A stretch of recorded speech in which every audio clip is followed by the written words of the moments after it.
चलिए हम लोग जो बात करेंगे संस्कृत अनुवाद के बारे में, और यह अनुवाद आपको बहुत वीवीआई है, परीक्षा में पूछा जाने वाला है। ठीक है,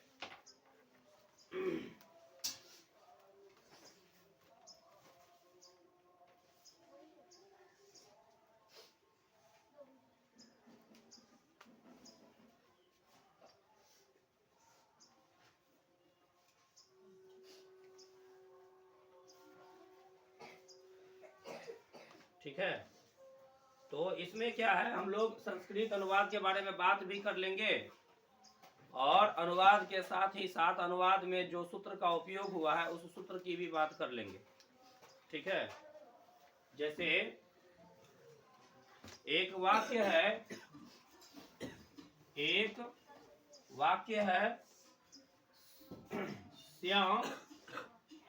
श्याम बाघ से डरता है। ठीक है, श्याम बाघ से क्या होता है, डरता है। तो समझ इसमें क्या है कि जब बात डरने की हो, जब बात किसकी हो, डरने की हो, ठीक है, तब उसमें पंचमी विभक्ति लगती है। कौन सी विभक्ति लगती है, कौन सी विभक्ति लगती है, पंचमी विभक्ति लगती है। ठीक है, तो पंचमी विभक्ति लगेगा किसमें, यह ध्यान देना जरूरी है। ठीक है, पंचमी विभक्ति लगेगा किसमें, तो जिससे व्यक्ति डरेगा उसमें पंचमी विभक्ति लगेगा। ठीक है, जिससे व्यक्ति डरेगा उसमें क्या लगेगा, पंचमी विभक्ति।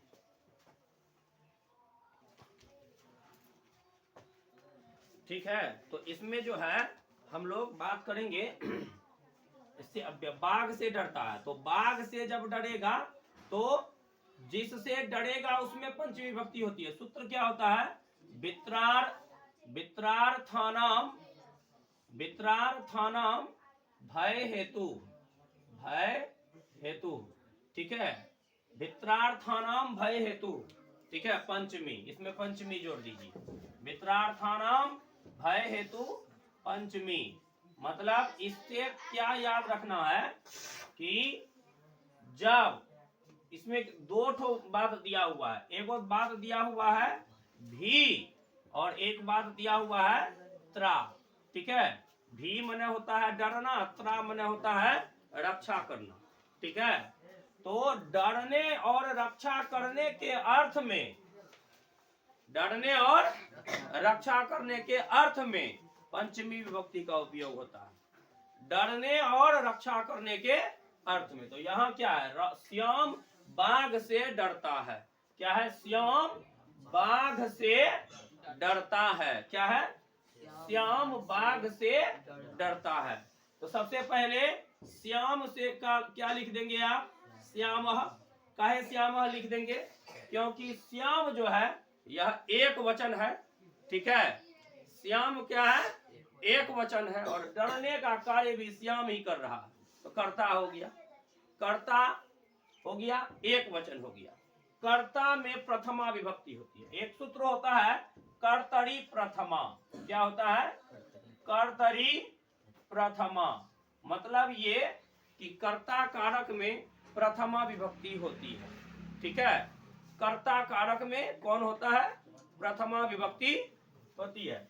ठीक है, तो यहाँ पर आपका प्रथमा विभक्ति होगी तो देव शब्द पर चलेगा श्याम, तो देव शब्द का एक वचन, प्रथमा विभक्ति एक वचन क्या होता है, देवः होता है, इसीलिए यहाँ पर श्यामः हो जाएगा। उसके बाद है बाघ से।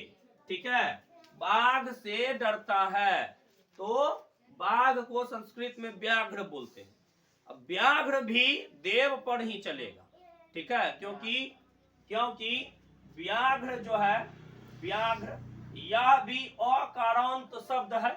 ठीक है, देव भी अकारांत शब्द है, तो अकारांत मतलब हो गया, इसमें लास्ट में अ है, आकार हर्षिकार हर्षुकार एकार नहीं ना है, नहीं है, इसमें लास्ट में अ है, तो अकारांत शब्द हुआ। बाघ पुल्लिंग भी है, तो ये आपको अकारांत पुल्लिंग शब्द पर चलेगा। अकारांत पुल्लिंग शब्द देव होता है, इसीलिए इसका शब्द रूप भी देव पर ही चलेगा। अब हमारा क्या है, वित्रार्थानाम भय हेतु पंचमी, भी और त्रा धातु के अर्थ में, भी और त्रा धातु के अर्थ में, मतलब भी और त्रा धातु के साथ भय के अर्थ में, डर के अर्थ में, ठीक है।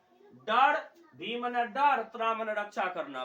डर और रक्षा करना के अर्थ में क्या होता है, पंचमी विभक्ति होती है, तो व्याघ्र में पंचमी विभक्ति हो जाएगी। अब सवाल है, एक बाघ का बात हो रहा है, इसी वजह से क्या हो जाएगा कि पंचमी विभक्ति में एक वचन, ठीक है ना। पंचमी विभक्ति में एक वचन जो है, अब आप देव का देख लीजिए क्या होता है, देवा देवो देवा, देवम देवो देवान, देवेन देवाभ्याम देवय, देवाय देवाभ्याम देवेभ्यः, देवात देवाभ्याम देवेभ्यः। देवात होगा, पंचमी विभक्ति में पहला वचन क्या आया, देवात आया, इसीलिए क्या हो जाएगा, व्याघ्रात हो जाएगा। क्या हो जाएगा, व्याघ्रात हो जाएगा। और डरना को आप क्या लिखेंगे, विभेति, ठीक है ना। विभ मतलब डरना होता है, विभेति, ठीक है। इसी तरह से यदि आपको ये कह देता कि श्याम सांप से डरता है, तो क्या होता, जल्दी से बनाइए।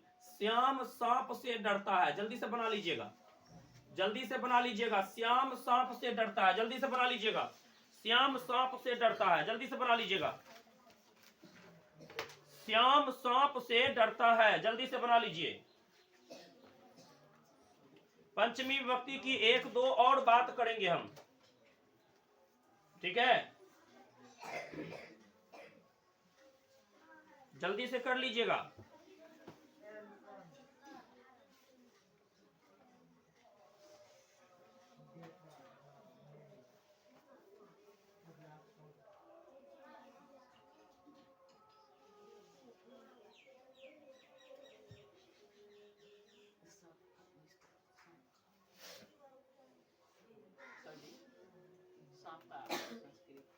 सर्प होता है, हाँ, सांप का संस्कृत सर्प होता है।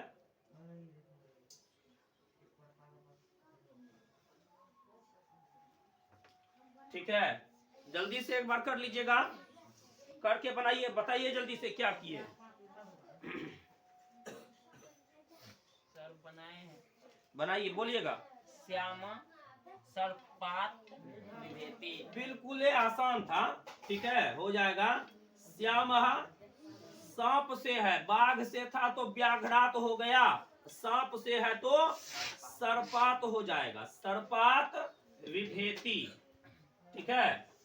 श्यामः सर्पात विभेति, श्याम सांप से डरता है। श्यामः सर्पात विभेति, श्याम सांप से डरता है, ठीक है। लिखना हो तो किसी को लिखना हो तो लिख लीजिएगा, ठीक। अब हम बात करेंगे, एक और सूत्र है, अपादाने पंचमी, ठीक है। अपादाने पंचमी मतलब अपादान कारक में पंचमी विभक्ति होती है। इसका क्या मतलब हुआ, व्याख्या भी हो सकता है पूछे, अगर व्याख्या पूछेगा तो इसी तरह से बताना है, ठीक है। आपको सूत्र देगा, कहेगा व्याख्या, उदाहरण के साथ व्याख्या करें, ठीक है। तो इसमें आप क्या लिखेंगे, अपादान कारक में पंचमी विभक्ति होती है, ठीक है, और कोई एक आप उदाहरण दे देंगे अपादान कारक का, ठीक है। इसका व्याख्या आप कैसे करेंगे, वित्रार्थानाम भय हेतु पंचमी, ठीक है। भी और त्रा धातु के योग में, भी और त्रा धातु के योग में पंचमी विभक्ति होती है। भी मतलब होता है क्या कहते हैं, डरना, त्रा मतलब होता है रक्षा करना, ठीक। तो और डरने और रक्षा करने का एक तो उदाहरण आप दे देंगे। यहाँ पर है कर्तरी प्रथमा, तो इसमें क्या लिखेंगे, कर्ता कारक में प्रथमा विभक्ति, व्याख्या यही हुआ, कर्ता कारक में प्रथमा विभक्ति होती है, बस। उसके बाद एक उदाहरण दे दीजिए, राम खाता है, राम खादति, हो गया, ठीक है। अपादाने पंचमी का एक उदाहरण हम लेते हैं, ठीक है। आपको बहुत भिवियाई है, परीक्षा में पूछा जाता है, गंगा हिमालय से निकलती है, गंगा हिमालय से निकलती है, ठीक है। गंगा हिमालय से निकलती है। जिससे अलगाव या गंगा, हाँ बिल्कुल बिल्कुल, अलगाव, विच्छेद, जुदाई आदि का जब बोध हो, ठीक है, तब हम उसको अपादान कारक समझते हैं। ठीक है ना, एक पेपर दीजिएगा थोड़ा सा। तब हम उसको क्या समझते हैं? अपादान कारक समझते हैं। ठीक, गंगा हिमालय से निकलती है, गंगा हिमालय से निकलती है, तो क्या हो जाएगा? लिख लीजिए आप लोग, बोर्ड थोड़ा भिंगा हुआ है। गंगा हिमालय से निकलती है, ठीक।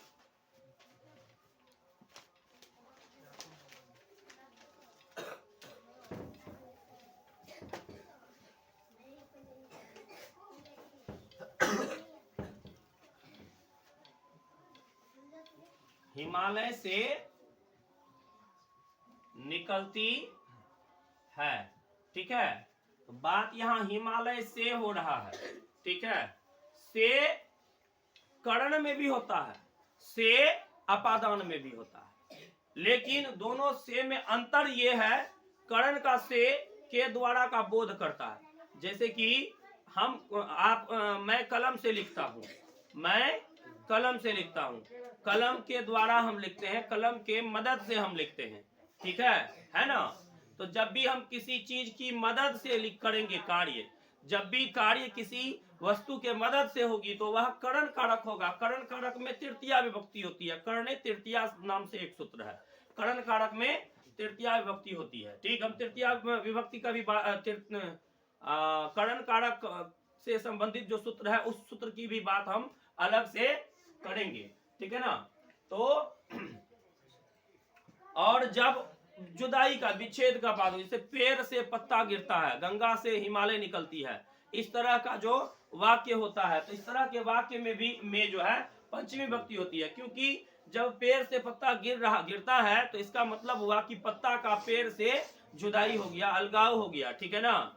उसी तरह से जब गंगा हिमालय से निकलती है तो फिर गंगा हिमालय से जुदा हो जाती है वहां से, ठीक है। इस वजह से जुदाई के बोध में भी हम पंचमी विभक्ति का उपयोग करते हैं।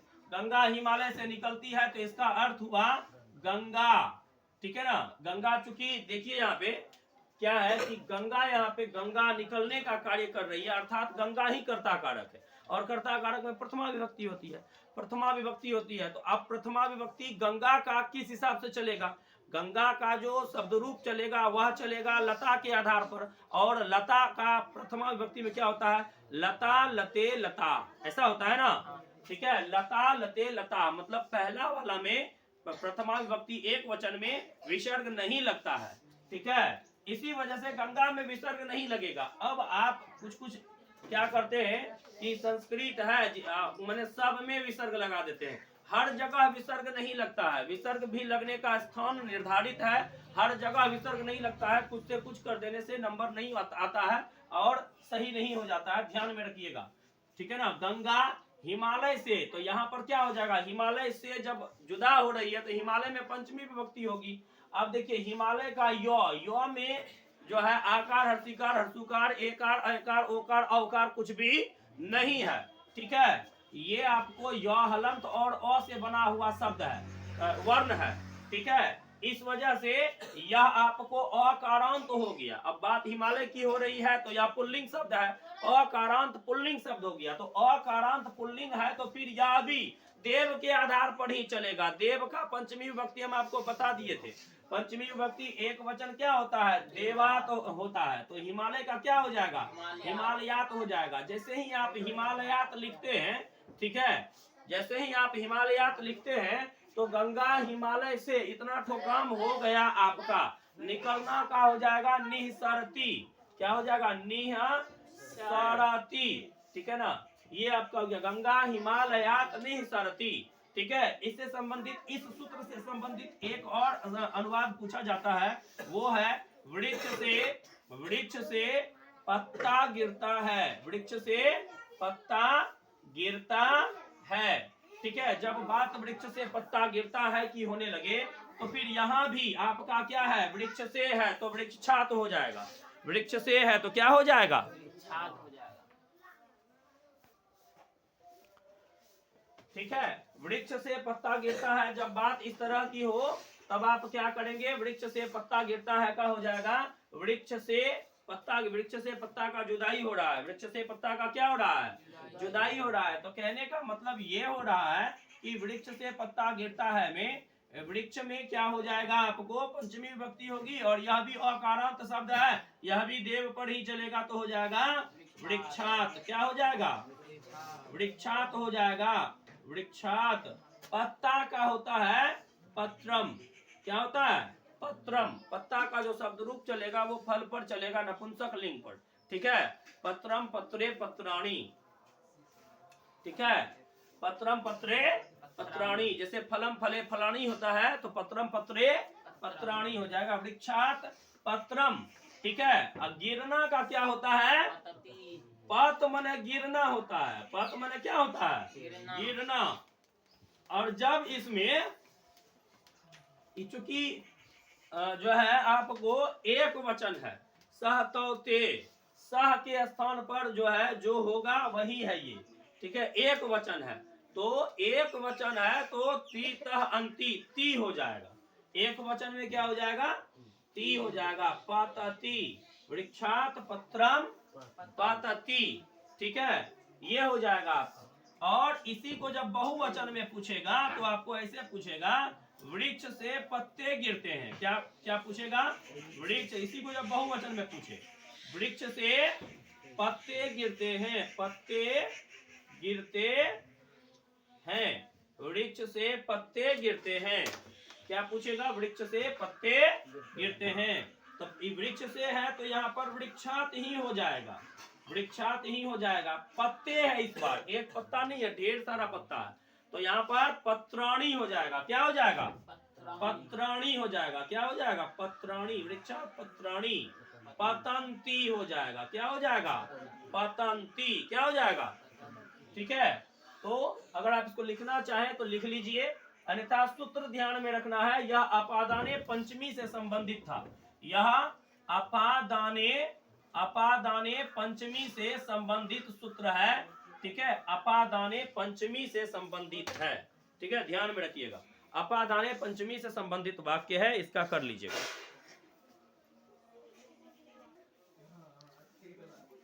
अब एक महत्वपूर्ण सूत्र है, ठीक है, येनांग विकारः, येनांग विकारः तृतीया, ठीक है, तृतीया हम याद रखने के लिए आपको दे रहे हैं, तृतीया सूत्र में लगा हुआ नहीं है, लेकिन हम आपको तृतीया बगल में इसलिए लिख दिए हैं कि आपको याद रहे कि येनांग विकारः से संबंधित बात जब होगी तो उसमें तृतीया विभक्ति लगाना है, ठीक है। येनांग विकारः में क्या हो जाएगा, ठीक है, मतलब जब कोई व्यक्ति को किसी भी अंग से संबंधित विकार हो, ठीक है ना, जैसे कोई आंख से अंधा होता है, ठीक है, कोई कान से बहरा होता है ना, इस तरह का जब वाक्य आए, जैसे एक वाक्य आपके बिहार बोर्ड वाला में पूछा हुआ है, दिनेश कान से बहरा है, दिनेश क्या है, कान से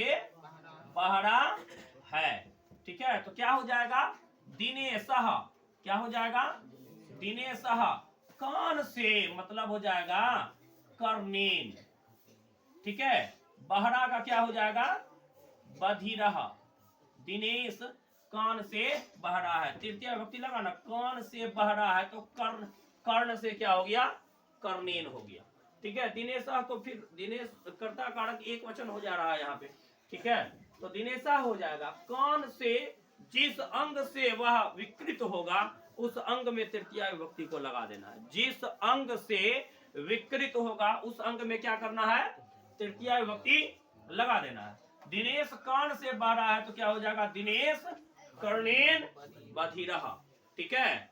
अब कोई व्यक्ति आंख से अंधा होता है ना, ठीक है, जैसे कि इसको पहले लिख लीजिए,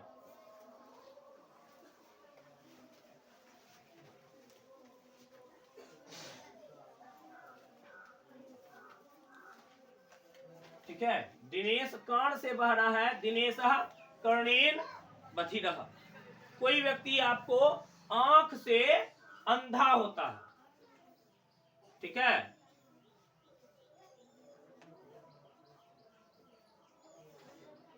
कोई व्यक्ति क्या होता है, आंख से अंधा होता है।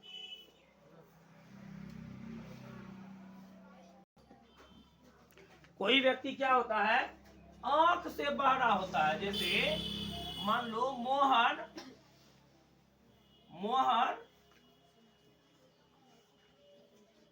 आंख से अंधा है।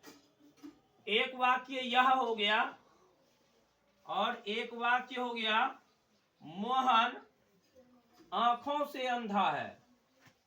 आंखों से अंधा है। ठीक है, इसमें आंख एक वचन है, इसमें आंख बहुवचन है। ठीक, लगेगा वही तृतीया विभक्ति। जब भी कोई व्यक्ति किसी भी अंग से विकृत हो तो तृतीया विभक्ति लगेगा। वह हम आपको एक बार में बता दिए है, तो आपको ध्यान में रखना है इस बात को कि जब भी कोई व्यक्ति किसी अंग से विकृत हो, ठीक है, परेशानी में हो, तो आप वहां पर तृतीया विभक्ति लगाएंगे। यहाँ पर मोहन एक वचन है, मोहन हो जाएगा। ठीक है, आंख से, आंख का होता है नेत्र, तो नेत्र का तृतीया विभक्ति क्या हो जाएगा, नेत्रेण हो जाएगा। नहीं हो जाएगा, आंख का तृतीया विभक्ति क्या हो जाएगा, नेत्रेण में आप मूर्धन्त न दीजिए, नेत्रेण। ठीक है, आंख से हो गया। अंधा का क्या हो जाएगा, अंधा,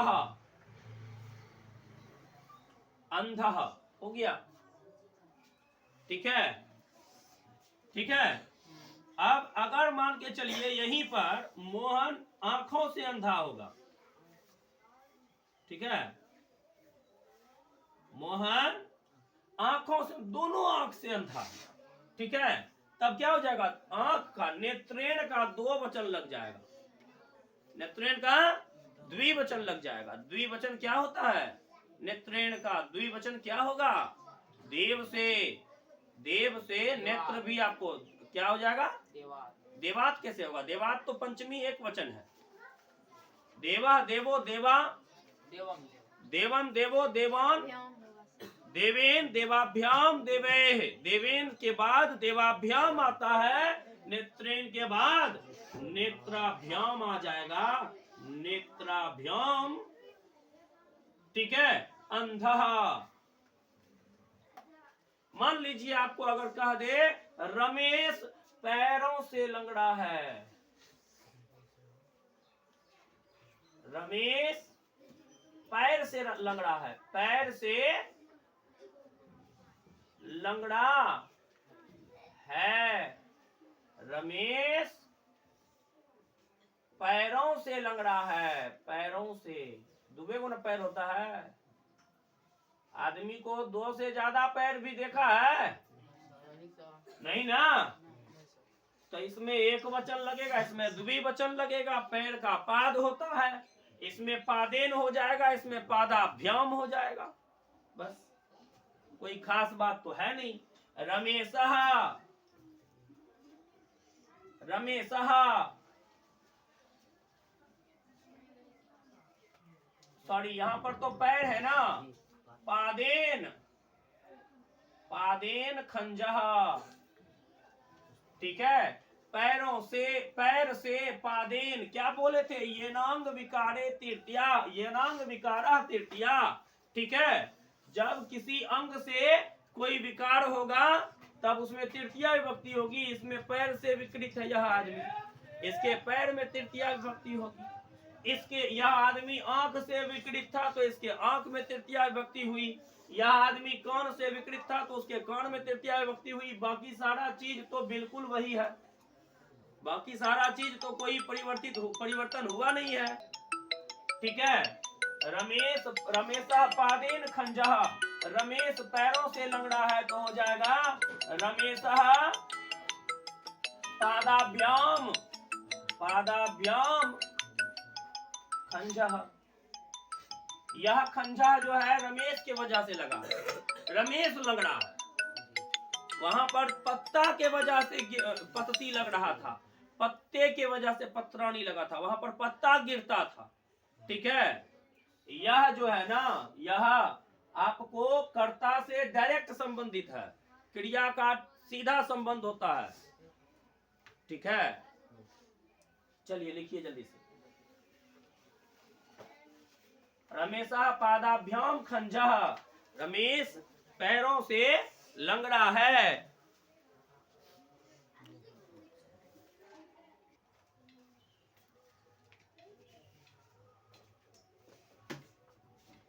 चलिए अब है आपको एक सूत्र है सहार्थे तृतीया। सहार्थे तृतीया से भी यह भी महत्वपूर्ण माना जाता है। सहार्थे तृतीया, ठीक है, मतलब इसका हुआ सहयोग के अर्थ में तृतीया विभक्ति होती है। किस अर्थ में? सहयोग के अर्थ में, ठीक है, तृतीया विभक्ति होती है। ठीक, सह, साकम, सार्धम, समम शब्दों के योग में तृतीया विभक्ति होती है। ठीक है, सह माने साथ में होता है। सह माने क्या होता है? साथ में। सह माने क्या होता है? साथ में। ठीक, तो जब साथ में का बोध होगा, किसका बोध होगा? साथ में का। जैसे राम के साथ सीता बन गई, राम के साथ सीता, पहले तो हम आपको बताएं कि राम के साथ सीता वर्ण जाती है, ऐसा पहले बनाइए। राम के साथ सीता वर्ण जाती है, ऐसा पहले बनाइए। देख लीजिए, राम के साथ सीता है, जिसके साथ होगा उसमें तृतीया विभक्ति होगी, ध्यान में रखना है। जिसके साथ होगा उसमें तृतीया विभक्ति होगी।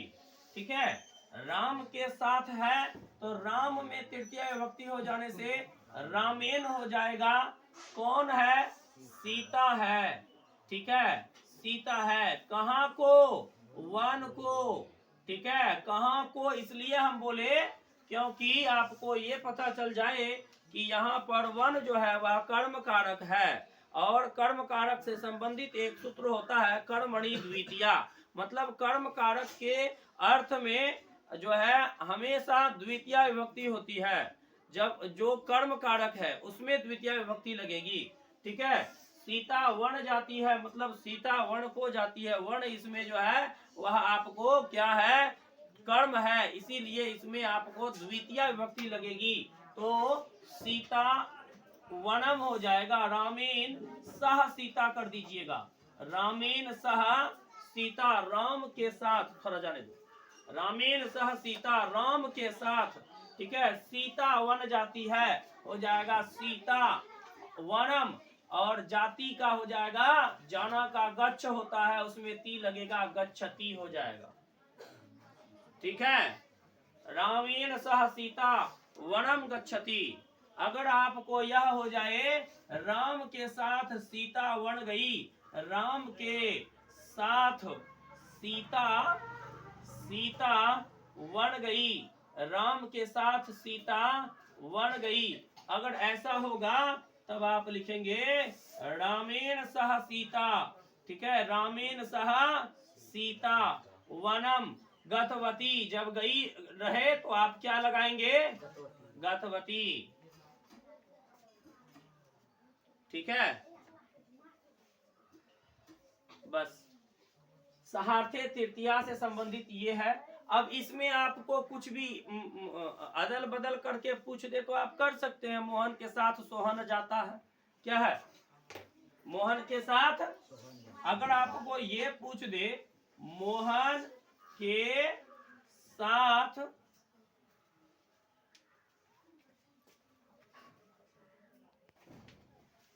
ठीक है, मोहन के साथ सोहन जाता है, अगर ये पूछ दे तब आप कहिएगा सर जी आप तो कहे थे कि राम के साथ सीता वन जाती है, वो वाला पूछेगा, लेकिन पूछ दिया मोहन के साथ सोहन जाता है।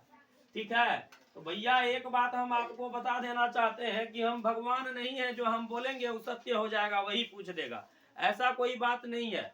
हम एक अनुमान बता रहे हैं कि अगर आपको इससे संबंधित पूछे तो उससे संबंधित दो दो ठो तीन तीन ठो हम वाक्य आपको बना करके दिखा देते हैं कि आप अगर आपसे कुछ और पूछ देगा तो आप उसी हिसाब से बनाइएगा। बस ये सोच करके अनुमान लगा करके हम बताते हैं। ऐसा नहीं है कि हम कह दिए सीता के साथ राम वन गई, ये वाला पूछेगा तो यही वाला पूछेगा, ऐसा कुछ नहीं है। हम एक अनुमान बता रहे हैं, अनुमान के आधार पर बता रहे हैं। कोई जरूरी नहीं है कि वही पूछ देगा, आपको कुछ और भी पूछ सकता है। बस आपको ये ध्यान में रखना है कि जब बात मोहन के साथ, मतलब जब बात के साथ का होगा तब आप सहार्थे तृतीया का यूज करेंगे। ठीक है, साथ के अर्थ में, ठीक है, आपको के साथ के अर्थ में तृतीया विभक्ति का योग होता है। तो मोहन के साथ जब तृतीया लगाएंगे तो हो जाएगा मोहनीन। क्या हो जाएगा? मोहनीन। सह सोहन, सह सोहन नहीं लिखेंगे, सोहना लिखना पड़ेगा। कहिए काहे विसर्ग लगा? विसर्ग इसलिए लगा कि सोहन जाता है, इसमें कर्ता सोहन है, कर्ता मोहन नहीं है। जो जाने का कार्य कर रहा है वह करता है। तो हर सब आदमी सब करता नहीं होता, करता वही होता है जो कार्य करता है। यहाँ जाने का कार्य सोहन कर रहा है, इसलिए सोहन करता हो जाएगा। तो सोहन के साथ प्रथमा विभक्ति हो जाएगी। सोहन अकेले है, इसी वजह से सोहन के साथ प्रथमा विभक्ति एक वचन होगा। तो देवः के स्थान पर सोहना हो जाएगा। ठीक है। गच्छति, जाना का गच्छ होता है तो उसमें गच्छति हो जाएगा। ठीक है। सहार्थे तृतीया, आपको के साथ के अर्थ में अगर कुछ पूछ दे इस तरह का तो आप तृतीया विभक्ति से इस तरह से अनुवाद करेंगे। ध्यान में रख लीजिए एक बार, अगर कोई परेशानी हो तो आप हमको कह सकते हैं।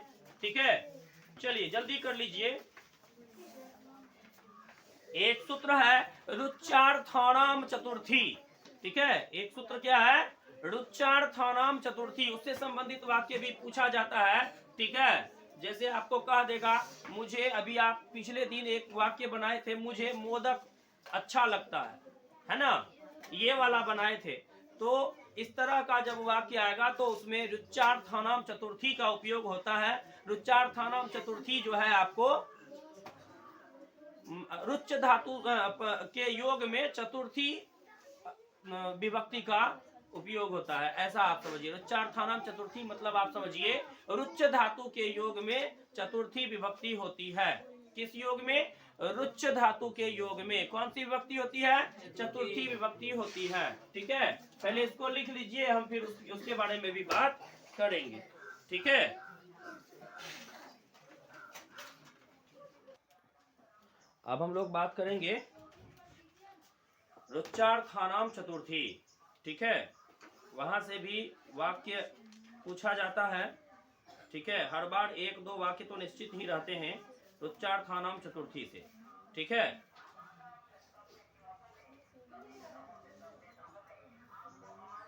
ठीक है, पहले इस सूत्र को हम लिख दें, रुच्चार्थानाम चतुर्थी। ठीक है,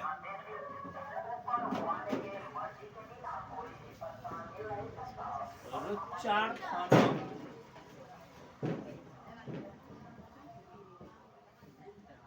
प्रियमानः। ठीक है, यह आपको चतुर्थी इसमें लगता है, चतुर्थी विभक्ति से संबंधित सूत्र है। ठीक है, रुच्चार्थानाम प्रियमानः। ठीक, इसका अर्थ यही हुआ कि रुच्च धातु के अर्थ में चतुर्थी विभक्ति का योग होता है। ठीक है, और रुच्च धातु के अर्थ में क्या होता है? चतुर्थी विभक्ति का योग होता है रुच्च धातु के। ठीक है, जैसे मह्यम,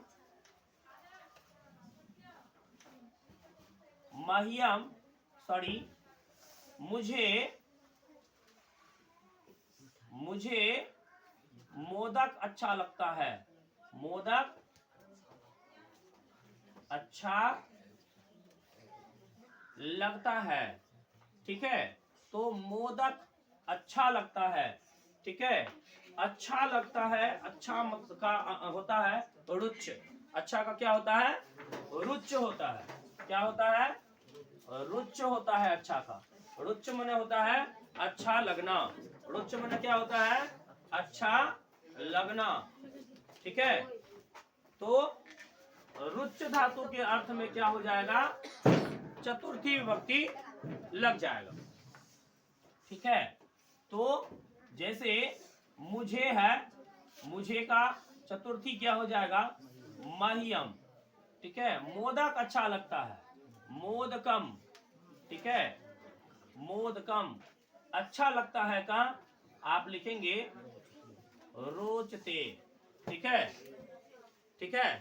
बस कोई भारी बात ये नहीं है, मुझे अच्छा लगता है, ठीक है। मुझे मोदक अच्छा लगता है, मह्यम मोदकम रुच्यते। यहाँ पे मधुर भी हो सकता है, तो वहाँ मोदक जो दिया है मह्यम मधुरम रोचते, ये भी हो सकता है। मधुर जब होगा तब न होगा, यहाँ मोदक है तो मोदकम रोचते, ठीक है। मधुर अच्छा थोड़े लगता है किसी को, मधुर गाना अच्छा लगता है, मधुर स्वर अच्छा लगता है किसी को, सीधे मधुर अच्छा थोड़े लगता है, सीधे वाक्य में मधुर थोड़े रहेगा। मधुर भाषा अच्छी लगती है किसी को, ठीक है।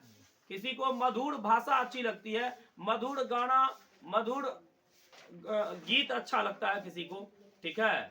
ऐसे सीधे मधुर नहीं देगा। ये आपके कहने का मतलब है कि मोदक की जगह पर मधुरम भी दे दें, मोदक की जगह पर मधुरम क्यों होगा, मोदक की जगह पर मधुरम क्यों होगा, नहीं होगा, ठीक है। मोदक की जगह पर मधुरम बिल्कुल भी काहे होगा, नहीं होगा, ठीक है। मह्यम मोदकम रोचते, मुझे मिठाई, अगर मुझे मिठाई अच्छी लगती है ऐसा हो। ये जो मोदक है ना, ये मोदक संस्कृत शब्द ही है, इसके जगह पर आपको लड्डू रहेगा, हिंदी में मिठाई रहेगा, ठीक है। मतलब लड्डू या मिठाई रहेगा तो मोदक लिखना है, ठीक है। ध्यान में रखना है इस बात को, लड्डू या मिठाई रहे। इसमें किसी चिन्ह का प्रयोग होता है, काके से, काके की मतलब इसमें नहीं होगा चिन्ह का। अब चिन्ह का प्रयोग अब मैंने हुआ, मुझे मोदक अच्छा लगता है, इसमें चिन्ह का प्रयोग हुआ है, आपको दिख नहीं रहा है। यहाँ पर मुझे जो है ना, इसका अर्थ होता है मुझको, तो यहाँ पर को का उपयोग हुआ है, ठीक है। मुझे जो है ये मुझको है एक्चुअली में, उसको मुझे लिखा जाता है, ठीक है। कल ही हम पढ़ाए हैं 8 क्लास वालों को, क्या पढ़ाए हैं, पुरुष, पुरुष सर्वनाम, सर्वनाम में पुरुषवाचक सर्वनाम पढ़ाए हैं। पुरुषवाचक सर्वनाम में पहले मैं के बारे में पढ़ाए हैं, मैं प्रथम पुरुष के बारे में। प्रथम पुरुष में जो मैं होता है, मैं में क्या होता है, जब वह मैं को, जब मैं कर्ता कारक होता है तब मैं होता है, कर्ता कारक बहुवचन होता है तो हम लोग होता है। जब वही मैं कर्म कारक होता है तब होता है मुझको या मुझे, ठीक है। फिर हो जाता है बहुवचन, हो जाता है हम लोगों को। जब वही मैं करण कारक होता है तब हो जाता है मैं से, अर्थात मुझसे, ठीक है, या हम लोगों से। जब वही मैं संप्रदान कारक में आता है तब हो जाता है मैं के लिए, अर्थात मेरे लिए, वही मैं हो जाता है मेरे लिए, अब बहुवचन हो जाता है हम लोगों के लिए, ठीक है। वही जब अपादान कारक में होगा तो हो जाएगा मैं से, अर्थात मुझसे, ठीक है। वही मैं जब संबंध कारक हो जाता है तो हो जाएगा मैं का मतलब मेरा, मैं की मतलब मेरी। समझ में आ रही है बात, ठीक है। पढ़ने के लिए बहुत बातें हैं, ठीक, इस तरह से होता है। तो यहाँ पर चिन्ह का उपयोग हुआ है, मुझको चिन्ह का उपयोग हुआ है, ठीक है। चतुर्थी विभक्ति में को या के लिए होता है ना। चतुर्थी विभक्ति में कर्ता ने कर्म को करण से संप्रदान को के लिए, संप्रदान का चिन्ह क्या होता है, को और के लिए, तो वही को यहाँ पर यूज हुआ है, ठीक है, छुपा हुआ है, ठीक है। संप्रदान का, कर्ता और कर्म का जो होता है, कर्म का नहीं, कर्म का नहीं, संप्रदान का यहाँ पर को है, कर्म का नहीं, ठीक है। तो ये था। अब किसी को भात अच्छा लगता है, भात का क्या होता है, संस्कृत भक्तम, ठीक है। अब किसी को भात अच्छा लगता है, जैसे उसे, उसे भात अच्छा लगता है, चतुर्थी विभक्ति कहाँ लगेगा? उसे भात अच्छा लगता है। सवाल है कि चतुर्थी विभक्ति कहाँ लगेगा? उसे भात अच्छा लगता है। ठीक है, सवाल है कि चतुर्थी विभक्ति कहाँ लगेगा? सवाल क्या है? चतुर्थी विभक्ति कहाँ लगेगा? तो उसे मतलब उसको, यहाँ पर संप्रदान का को छुपा हुआ है, इसी वजह से यहाँ पर इसमें चतुर्थी विभक्ति लगेगा। अब सवाल है कि जब उसे का चतुर्थी विभक्ति लगाएंगे तो फिर उसे को संस्कृत में क्या कहेंगे? ठीक है, बोलिए क्या हो जाएगा? उसे भात अच्छा लगता है, क्या हो जाएगा? ठीक है, उसे का चतुर्थी बताइए केवल आप। भात अच्छा लगता है का तो जानते ही हैं आप, भक्तम रोचते। उसे का क्या होगा? तत् शब्द रूप के बारे में आप को पढ़ना है। ठीक है, तत् को एक बार नपुंसक लिंग में पढ़ना है, एक बार पुल्लिंग में पढ़ना है, एक बार स्त्रीलिंग में भी पढ़ना है। उसे है तो यहाँ पर पुल्लिंग वाला पढ़ना है। पुल्लिंग वाला तत्व में क्या होता है? ठीक है, सह तौ ते, याद करना पड़ेगा। बिना याद किए अगर आपको लगता है कि हो जाएगा तो संभव नहीं है। कम से कम शब्द रूप और धातु रूप का बहुत महत्व है संस्कृत में। ठीक है, संस्कृत में शब्द रूप और धातु रूप का बहुत महत्व है। केवल आपको लगता है केवल मैंने बुक पढ़ने से हो जाएगा। आपको बुक से 40 नंबर का पूछेगा। कितना नंबर का पूछेगा? आपको कितना नंबर का पूछेगा? बुक से मात्र 40 नंबर का पूछेगा। शेष 60 नंबर का आपको व्याकरण से ही पूछेगा। अब व्याकरण में बहुत सारी चीजें पढ़नी है। पहले वर्ण पढ़ना है, संधि पढ़ना है, समास पढ़ना है, संज्ञा सर्वनाम पढ़ना है, काल पढ़ना है। काल पढ़ेंगे तो उसमें धातु रूप भी पढ़ना पड़ेगा। ठीक है, फिर आपको शब्द रूप पढ़ना होगा। ठीक है, उसके बाद कारक पढ़ना होगा, कारक का सूत्र पढ़ना होगा। क्योंकि हम अपने जीवन दैनिक जीवन में जितनी सारी वाक्यों का उच्चारण करते हैं, जितनी सारी वाक्य हम लोग बोलते हैं, उन सारे वाक्यों में कहीं ना कहीं किसी न किसी रूप में निश्चित ही करता है। ठीक है, हमारे कर्ता नहीं है, कारक है। हमारे वाक्य में जब भी हम कुछ बोलते हैं तो उसमें कारक है।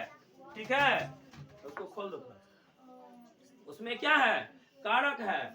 जैसे वह खेलता है, इसमें वह कर्ता कारक है। ठीक है, सीता क्रिकेट खेलती है, मान के चलो, क्रिकेट में कर्म कारक है। ठीक है, राम ने रावण को बाण से मारा, इसमें राम कर्ता हो गया, रावण कर्म हो गया, बाण से बाण कर्ण ये हो गया, करण हो गया। ठीक है, मारा क्रिया हो गई। कहने का ये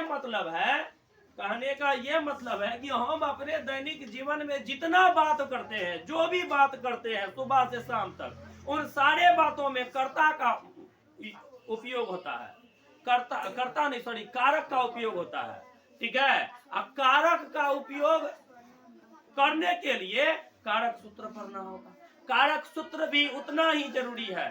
ठीक है, जितना कि शब्द रूप और धातु रूप जरूरी है। कोई यदि कारक सूत्र पढ़ लिया केवल तो कारक सूत्र से कुछ नहीं होने वाला है। कारक सूत्र में यदि कह रहा है कि रुच्यार्थानाम चतुर्थी, रुच्यार्थानाम प्रियमाणः, तो इसका मतलब हुआ कि रोज अच्छा लगने के अर्थ में जो है आपको चतुर्थी विभक्ति होगी। अब सवाल है यहाँ आ गया, उसे भात अच्छा लगता है, भात का भक्तम जान रहे हो, अच्छा लगता है का रोचते जान रहे हो, लेकिन उसे का तुम चतुर्थी नहीं जान रहे हो, तब भी तुम वहां पर तुम्हारा टोटल संस्कृत फेल हो जाएगा।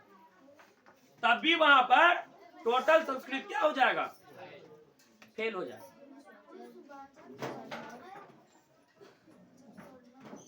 टोटल संस्कृत क्या हो जाएगा? फेल हो जाएगा। ठीक है, हम ये कह रहे थे कि उसे का, यहाँ तो चतुर्थी विभक्ति लगेगी, तो यहाँ पर क्या करना होगा? तत् का पुल्लिंग वाला शब्द रूप याद करना पड़ेगा।